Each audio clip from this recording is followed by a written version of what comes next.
华尔街日报星期四的报道说，北京正在积极推进一项文化同化计划，即官方文件和宣传中所称的民族融合。但是，在中国西北地区的东都决散，政府的这项运动已经走向了极端化。北京在东都决散设立的所谓培训设施，成为2战以来对少数民族最大规模的拘留。报道称，该运动已经开始在其他少数民族地区蔓延和加强。北京推行的民族同化运动，其中一部分依赖为监视和控制人口而建立的安全设施，包括在少数民族人口多的地区推出高科技警察监视系统，这也是中国政府在东都决散用来监控当地维吾尔族人的策略。自2016年以来，中国当局在东都决散新组建了数千个公安派出所，安装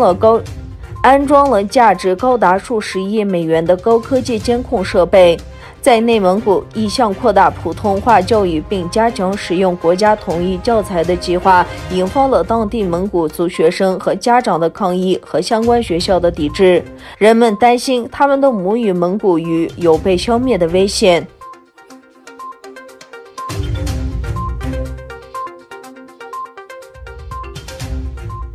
为禁止进口来自东都决散以及中国其他地区的奴工产品，欧洲联邦参议员决定对2020年海关修正案禁止进口维吾尔奴工产品法案进行议会听证。目前参议员正征集提案，征集时间截止到2021年2月5日。参议员将在2021年5月12日前向外交、国防和贸易立法委员会提交听证报告。发起此次听证会的欧洲参议员帕特里克表示，欧洲议会需要采取坚定的立场，反对中国在维吾尔自治区有据可查的对维吾尔人的虐待行为，以支持国际社会制止现代奴隶制的努力。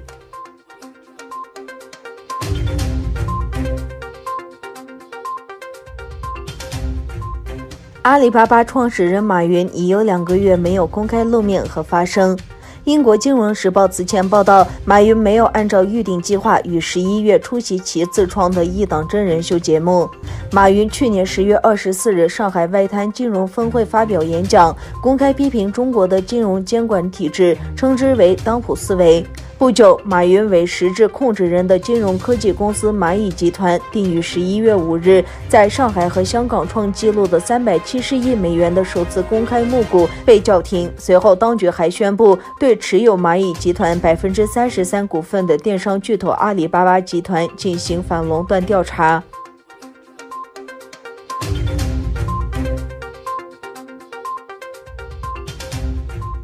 中国对美国参议院通过的国防授权法做出了反应。根据环球时报的报道，中国国防部对美国参议员批准的草案发表了声明。声明中说，这反映了冷战思维，该法案干扰了中国的内政。美国总统唐纳德·特朗普于2020年12月23日否决了去年12月初在国会通过的7400亿美元的2021年国防预算法案。国防预算计划针对中国建立太平洋威慑计划，但印度太平洋司令部预算又拨款22亿美元，以加强美国在太平洋地区的军事实力，并支持该地区的伙伴和盟国。